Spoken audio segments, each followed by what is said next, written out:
Madinah TV. Bismillahirrahmanirrahim. Assalamualaikum warahmatullahi wabarakatuh. Bismillahi wahdah, wassalatu wassalam ala rasulillah wa ala alihi wa sahbihi wa man tabi'ahum bi ihsanin ila yaumiddin, amma ba'du. Saudaraku yang dirahmati oleh Allah Subhanahu wa ta'ala, kita lanjutkan pembahasan kita tentang pentingnya ketakwaan dalam menuntut ilmu. Imam Sahnun rahimahullahu ta'ala berkata bahwasanya dahulu kala Imam Ibnu Qasim biasa menasihati kita bahwasanya hendaknya kita selalu bertakwa kepada Allah Subhanahu wa ta'ala dalam menuntut ilmu. Karena apa? Sesungguhnya fa inna qalil hadal amr ma'a taqwallah katsir. Sesungguhnya menuntut ilmu, jika kita dasari dengan ketakwaan oleh Allah Subhanahu wa ta'ala, maka sungguh ilmu ini banyak sekali. Dan begitu juga wa kathiruhu ma'a ghairi taqwa qalilun. Dan sesungguhnya jika kita menuntut ilmu, walaupun ilmu yang kita pelajari ini banyak, ilmu yang kita tekuni ini banyak, akan tetapi tanpa ketakwaan kepada Allah Subhanahu wa ta'ala, maka yang akan dihasilkan, yang kita dapatkan hanya sedikit sekali. Kemudian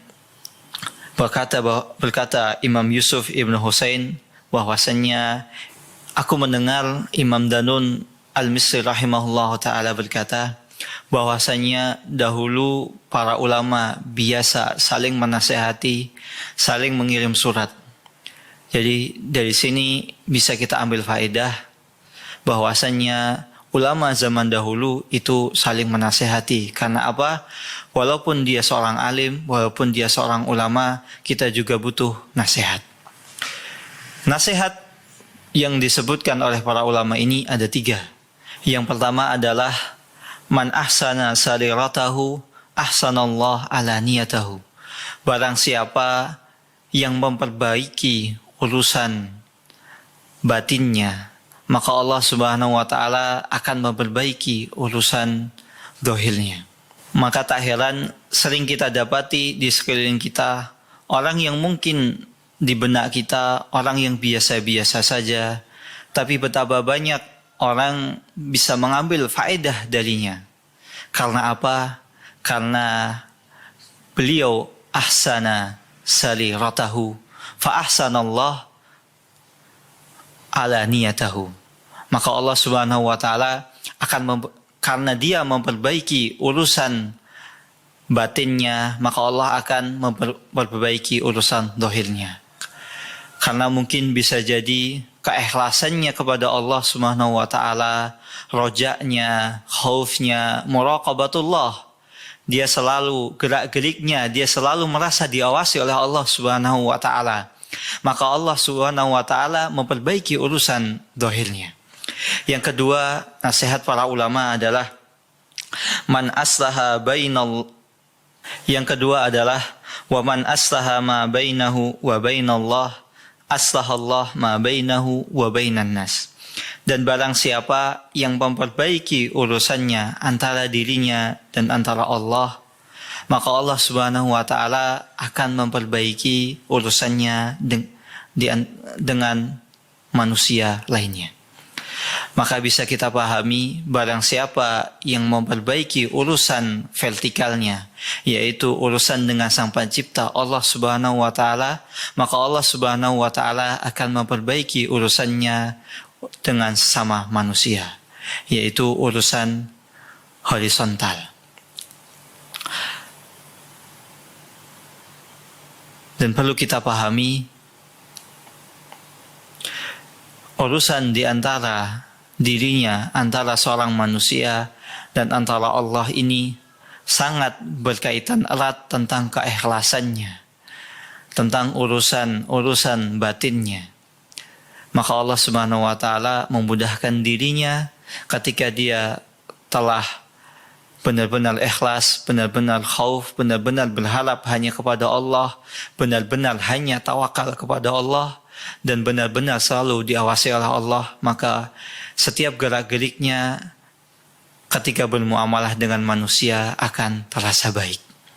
Kemudian nasihat yang ketiga adalah waman aslaha amra akhiratahu aslahallah amra dunyahu.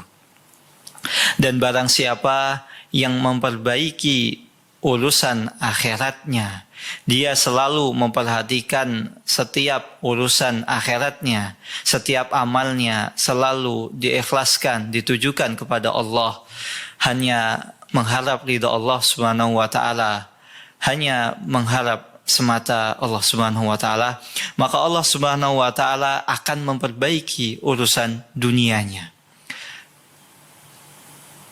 Kita sering dapati orang-orang sukses dalam urusan dunia. Tapi terkadang luput dalam benak kita, dalam pikiran kita, kenapa orang tersebut bisa sukses dalam perkara dunianya. Kita hanya melihat, oh mungkin karena dia ahli di bidangnya. Oh mungkin karena dia mempunyai staf khusus yang mahir.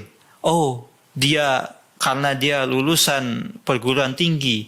Oh karena dia lulusan luar negeri. Maka tak heran dia akan sukses dalam urusan dunianya. Mungkin karena dia lulusan Amerika, lulusan Jerman. Kemudian kita dapati, oh orang tersebut, wajar orang tersebut sukses dalam dunianya. Nggak heran lulusan S3 Amerika, nggak heran lulusan S3 Jerman. Tapi jarang kita perhatikan bahwasannya setiap orang yang sukses dalam perkara dunianya pasti dia memiliki rahasia-rahasia. Bisa saja ketika orang terlelap dalam tidurnya, dia bangun mengambil air wudhu, kemudian salat tahajud. Dan tidak ada orang yang melihat bahwasannya dia rajin salat tahajud. Atau umpamanya orang tersebut mempunyai urusan-urusan yang lain, mempunyai rahasia-rahasia lain. Bisa jadi karena setiap hari dia selalu bersedekah kepada fakir miskin. Atau amalan-amalan rahasia lain yang dia sengaja, dia sembunyikan agar orang lain tidak mengetahui. Karena apa? Dia meyakini barang siapa yang memperbaiki urusan akhiratnya, ikhlas karena Allah Subhanahu wa taala, maka Allah Subhanahu wa taala akan memperbaiki urusan dunianya. Sehingga Allah Subhanahu wa taala memberikan jalan kemudahan untuk sukses dalam urusan dunia, bisnisnya, kerjanya, urusan dengan saudaranya, tetangganya, ataupun bahkan urusannya dengan anak dan istrinya.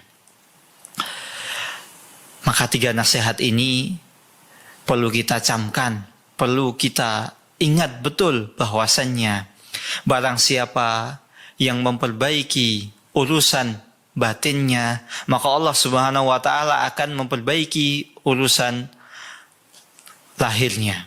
Dan yang kedua, barang siapa yang memperbaiki urusannya dia dengan Allah Subhanahu wa taala, maka Allah Subhanahu wa taala akan memperbaiki urusannya dengan manusia lainnya. Kemudian yang ketiga, barang siapa yang memperbaiki urusan akhiratnya, ikhlas karena Allah Subhanahu wa taala, setiap amalannya, setiap mengajarkan ilmu, mempelajari, dia niatkan ikhlas karena Allah Subhanahu wa taala, mengharap ridha Allah, mengharap wajah Allah, maka Allah Subhanahu wa taala akan memudahkan urusan dunianya. Semoga yang sedikit ini yang bisa saya sampaikan, terutama nasihat ini, terutama untuk saya pribadi, dan semoga bisa diambil oleh sahabat sekalian. Kita tutup sekian. Wabillahi taufiq wal hidayah. Wassalamualaikum warahmatullahi wabarakatuh.